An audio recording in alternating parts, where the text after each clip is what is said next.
With Mughal architecture. ठीक है, will start with Mughal architecture. Mughals के टाइम पे आपको पता है बाबर जो है हार्डली 4 साल रूल किया उसने, है ना. बाबर ने हार्डली 4 साल रूल किया और उसमें भी उसके वो पॉलिटिकल वॉर्स में उलझा हुआ था. He did not have time to make कोई इम्पोजिंग बिल्डिंग वगैरह. उसके टाइम पे कुछ मॉस्क वगैरह कंस्ट्रक्ट की गई, मस्जिद वगैरह, जो आर्किटेक्चरली ज्यादा सिग्निफिकेंस की है नहीं. आते हैं हुमायूं पे.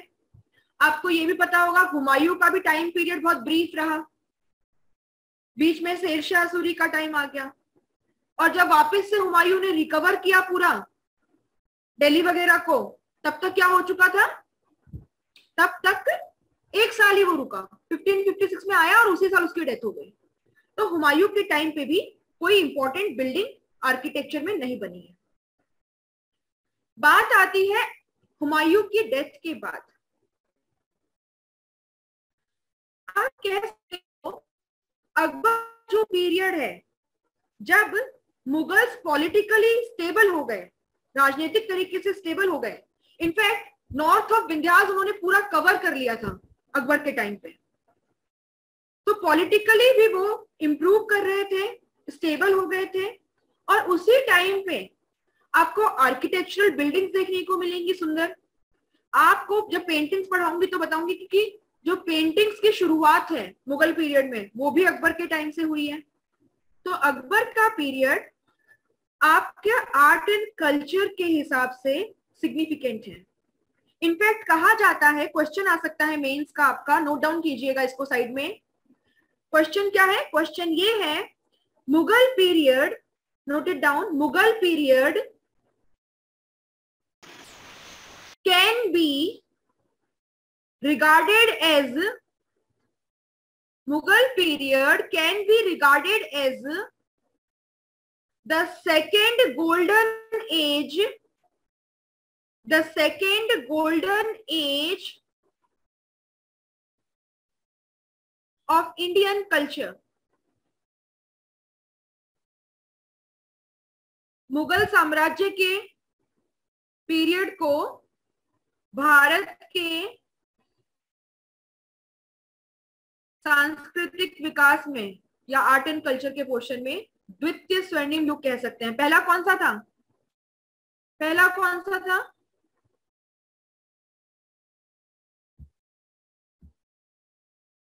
गुप्ता पीरियड, है ना. तो आपके पास इसके भी पॉइंट्स होने चाहिए, जैसे गुप्ता पीरियड का सब याद करके जाते हैं, मुगल पीरियड का भी आपको सारा पॉइंट टिप्स में होना चाहिए. चलिए, हुमायूं की डेथ के बाद उसकी जो वाइफ है, उसकी जो चीफ वाइफ है, बहुत सारी वाइफ होती थी, है ना, तो जो उसकी चीफ वाइफ है उस बेगा बेगम, ठीक है, उन्होंने हुमायूं के लिए एक टॉम बनवाया दिल्ली में. बेगा बेगम या इनको हाजी बेगम भी बोलते हैं, ठीक है, बेगा बेगम या हाजी बेगम. इन्होंने दिल्ली में एक टॉम्ब बनवाया.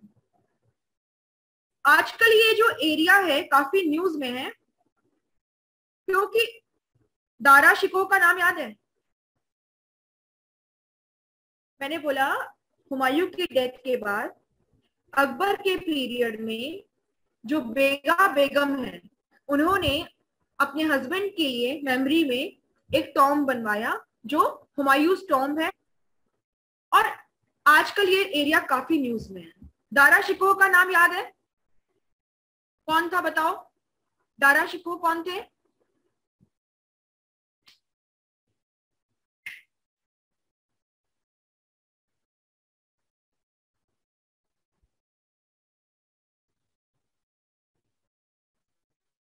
एल्डर सन ऑफ शाहजहां, जिसको औरंगजेब ने हराया था और उसके बाद ही वो फाइनली की सीट पे बैठा.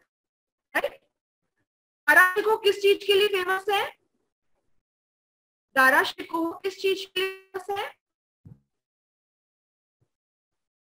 अपने लिबरल एटीट्यूड की वजह से. रिलीजियसली बहुत टॉलरेंट था. उसने क्या किया था, उसने जो वेद है, जो उपनिषद है ना, उन सबको पर्शियन में ट्रांसलेट किया था, ताकि लोग ये जान पाए कि उपनिषद में जो बात की कही गई है और जो कुरान में बात कही गई है उनमें ज्यादा डिफरेंस नहीं है। दे से one and the same thing, बस लैंग्वेज कहने की अलग अलग है। तो दारा शिकोह किस चीज के लिए फेमस है? अपने लिबरल एटीट्यूड के लिए, अपनी रिलीजियस टॉलरेंट व्यूज के लिए, ठीक है। और उसने क्या किया था? उपनिषद और वेद को कन्वर्ट किया था और कहा था उपनिषद और इस्लाम की कुरान में ज्यादा डिफरेंस है नहीं। न्यूज में क्यों है? न्यूज में इसलिए है, दारा शिकोह को जब फाइनली अकबर ने अकबर बोल रही सॉरी औरंगजेब ने मार दिया, तो उसने क्या किया था? उसका जो हेड है वो काट के आगरा फोर्ट भेज दिया था शाहजहां के पास कि तुम्हारा लाडला खत्म हो गया है ना। और जो उसका टोर्सो वाला पोर्शन, उसका जो नीचे वाला बॉडी है, वो उसने हुमायूं का ये जो टॉम्ब है ना, इसी के कॉम्प्लेक्स में कहीं दफना दिया था। तो उस टाइम के जो हिस्टोरियंस हैं उन्होंने अपनी बुक में इसको मेंशन किया है। बट बात ये है कि ये जो हुमायूं का टॉम्ब का पूरा जो कॉम्प्लेक्स वाला एरिया है ना, एक तो हुमायूं का टॉम्ब है सेंटर में, जो फोटो आप देख रहे हो यहाँ पे, ये जो पूरा कॉम्प्लेक्स है ना बाउंड्री इंक्लूड करके, यहाँ पे कम से कम 150 मुगल्स की समाधि है, 150 मुगल्स की ग्रेव है, कब्र है। अब उन्होंने तो मेंशन कर दिया है कि यहीं पे हुमायूं के कॉम्प्लेक्स में दफनाया गया है, बट इंडियन गवर्नमेंट ने ये टास्क फोर्स बनाया है कि आपका काम है कि आप ढूंढो कि कौन सी कब्र दारा शिकोह की है, क्योंकि आप दारा शिकोह को प्रमोट कर सकते हो हिंदू मुस्लिम यूनिटी के लिए, इसीलिए ये न्यूज में है। तो उन्होंने बेगम ने जो हुमायूं बनवाया, ये यूनेस्को वर्ल्ड हेरिटेज साइट है, ये यूनेस्को वर्ल्ड हेरिटेज साइट है। आपको ये भी बता दूं इसकी डिजाइन बताने से पहले कि ये एक तरीके से ताजमहल के लिए मॉडल था, ताजमहल के लिए मॉडल था ये। अब डिस्कस करते हैं इसको। अगर आप देखें तो आप देख सकते हो एक बहुत ऊंचे बेस पे बना हुआ है ना, एक बहुत ऊंचे बेस पे बना हुआ है। सेम पर्पस है, to provide height to the monument, to provide height to the monument. दूसरा, आप यहां देख सकते हैं कि इसको बनाने के लिए जो स्टोन्स यूज हुआ है, एक तो आप देख पा रहे होगे व्हाइट आउटलाइन प्लस व्हाइट डोम है, ये तो मार्बल से बना है। इसके अलावा पिंक कलर के सैंडस्टोन का यूज किया गया है। क्या किया गया है? पिंक कलर के सैंडस्टोन का यूज किया गया। तीसरा ये है, इसका जो डोम है ना, वो थोड़ा सा आप देखो अगर तो सकरा है ना नीचे, इसका नेक वाला पोर्शन है, देखिए यहाँ पे ये थोड़ा सा कॉन्स्ट्रिक्टेड है। पहले वाले डोम के जो टॉम्स है वो कैसे है? सॉरी, टॉम्स के डोम ऐसे है ना, सेमी सर्कुलर है। अभी कैसा है देखो, अनियन शेप जैसा है, बल्ब शेप का रफली। तो ये जो बल्ब या ऑनियन शेप का डोम है, ये पहली बार हुमायूं के टोम्ब में यूज किया गया है। इनफैक्ट ताजमहल में इसी को कॉपी किया गया है। अब चाहे तो ताजमहल की इमेज यहाँ पे देख सकते हैं।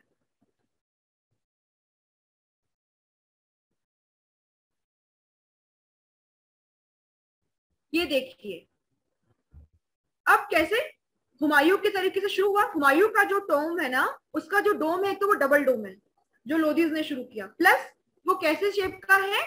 बल्ब या अनियन शेप का है। सेम आप ताजमहल में देखो तो वो डबल डोम ही, यहाँ पे भी डबल डोम है ताजमहल में भी, प्लस ताजमहल का डोम भी बल्ब शेप या अनियन शेप का है, लेकिन हुमायूं की टॉम्ब की बेटर कॉपी है ये।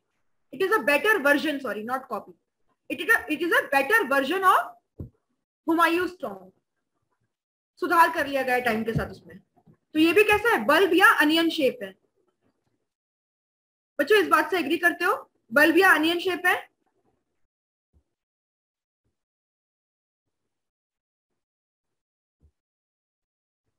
ठीक है, आगे देखिए, हुमायूं का टॉम आगे जिस चीज के लिए फेमस है वो ये है कि यहाँ पे आपको चारबाग स्टाइल प्रॉपरली पहली बार देखने को मिलती है। इनफैक्ट ये कैनाल वाला पोर्शन दिख रहा है, ये जो बीच में स्पेस है, ये वाटर कैनाल्स है। यहाँ पे जो पैसेजेस है, एक तो चारबाग स्टाइल है, प्लस क्या है कि जो पैसेजेस हैं उनके मिड में वाटर कैनाल्स है। तो ये पहली बार कहां पे देखने को मिला है, हुमायूं के टॉम्ब में। Charbagh style plus water canals in the middle of the passages, in the middle of the passages। ठीक है, यहाँ पे एक और चीज आपको बताऊंगी, यहाँ पे देखो कहीं पे मीनार नहीं है, इंडिपेंडेंट मीनार नहीं है अलग से, इसी के ऊपर थोड़ी थोड़ी बनी हुई है। ये देख रहे हो, एक मिनट, इसी के ऊपर है, कोई इंडिविजुअल मीनार नहीं बनाई है ताजमहल की तरह, है ना। प्लस ये जो कियोस्क या छतरी आपको दिख रही है ना, ये राजपूत इन्फ्लुएंस है, ये राजपूत इन्फ्लुएंस है। ये जो कियोस्क या छतरी है, देखो ये आपको यहां भी देखने को मिलेगा, लोदीज के पीरियड में नहीं, सॉरी आगे आपको कियोस्क या छतरी देखने को मिलेगा। ये क्या है, ये राजपूत इन्फ्लुएंस है, राजपूत आर्किटेक्चर का इन्फ्लुएंस है, वो बनाते थे ये। इसे हिंदी में छतरी बोलते हैं, इंग्लिश में कियोस्क बोलते हैं, कियोस्क या छतरी। ये क्या है, राजपूत आर्किटेक्चर का इन्फ्लुएंस है। प्लस मैं आपको एक और चीज ये बता दूं यहाँ पे कि लोदीज का ना, मैंने आपको तुगलक में ये वाला पोर्शन बताया था कल, ये देखो यहाँ पे मैंने कहा था कलश, है ना, कलश, ये आपको कंटिन्यूअसली देखने को मिलेगा। इनफैक्ट जो लोदीज का टॉम्ब है ना, ये सिकंदर लोदी वाला, इसमें भी था, पर ये अभी गिर गया है। तो इन्वर्टेड लोटस जैसा हमारे टेम्पल्स में होता है, इन्वर्टेड लोटस, कलश, या फिर ये जो इसके ऊपर आप स्पायर देख रहे हो, जैसा मैंने आपको बताया था द्रविडियन टेम्पल्स में है ना, एक वर्टिकल ऐसा मेटल का। तो ये सब क्या है, हिंदू आर्किटेक्चर और जो लोकल राजपूत आर्किटेक्चर है उसका इन्फ्लुएंस हमको देखने को मिलता है। कल आपको एक और क्या बताया था मैंने, तुगलक्स के टाइम पे लिंटेल्स और बीम्स को किसके साथ कंबाइन किया गया है आर्किटेक्चर में,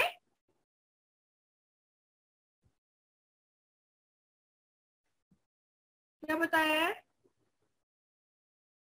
तुगलक पीरियड में, यस, आर्चेस एंड डोम्स के साथ में, है ना, डोम्स एंड आर्चेस के साथ में। तो अब ये बहुत कॉमन हो गया है, ठीक है, यानी लिंटल्स डोम्स वाला मैंने बताया आपको, मैंने बताया इन्वर्टेड लोटस का यूज करना, कलश शेप, डोम के ऊपर कलश शेप एक इक्विपमेंट रखा गया है। इसके अलावा ये जो फीनियल बोलते हैं इसको, ये जो स्पायर शेप का है ना, मेटल का, ये भी है, और ये कियोस्क है, ये राजपूत आर्किटेक्चर का इन्फ्लुएंस है।